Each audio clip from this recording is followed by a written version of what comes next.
আজ শনিবার, এখন বাজে রাত 10টা। এখন আমি নিচে যাব, নিচে গিয়ে এখন দই বসাবো। মানে কালকে দশহরার দই আমি রোজই বসাই আর কি, টক দই, মিষ্টি দই কম কম, কিন্তু আজকে বসাবো অনেক বেশি, কারণ কালকে হচ্ছে দশহরা। আজকে 2 কিলো দুধের দই বসাবো। তো চলো এখন যাই, দইটা বসিয়ে দিয়ে আসি।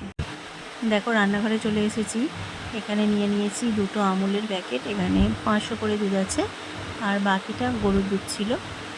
আর আমি তার সাথে নিয়েছিলাম 100 আমুল দুধ। তো এইগুলো দিয়েই আজকে দই বসাবো, তারই প্রস্তুতি চলছে এখন। আগে প্যাকেটগুলো কেটে দুধ দিয়ে দিলাম, এরপর গরুর দুধটা এতে অ্যাড করব, আর তারপর আমুল দুধটা।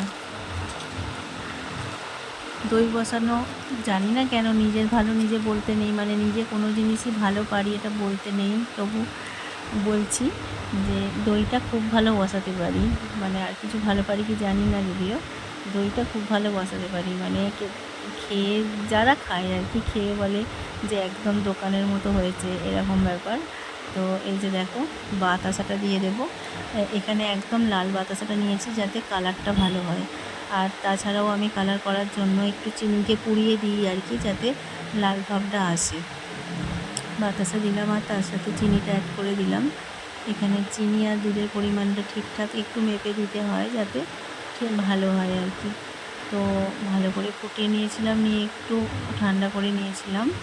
এই যে দেখো আমি এখানে জায়গায় জায়গার মধ্যে বসিয়ে দিয়েছি, আলাদা আলাদা পাত্রের মধ্যে, কারণ সারাদিন খাবার ব্যাপার। এবার একটা জায়গা থেকে কেটে কেটে খেলে না ঠিক খুব একটা ভালো হয় না, জল কেটে যায় আর কি। সেই জন্য আমি আলাদা আলাদাভাবে বসিয়ে দিয়েছিলাম। আজকে দেখো সকালবেলা এটা খুললাম, কালকে রাত্রে বসিয়েছিলাম, তো খুলে দেখছি সব দইগুলো একদম পরিষ্কার বসে গেছে।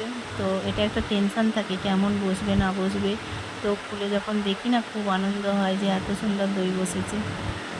দেখো কি সুন্দর প্রত্যেকটা দই বসেছে। এবারে আমি এগুলোকে ফ্রিজের মধ্যে রেখে আসবো। তো চলো ভিডিওটা এখানেই শেষ করছি, আবার দেখা হবে পরের একটা ভিডিওতে। টাটা।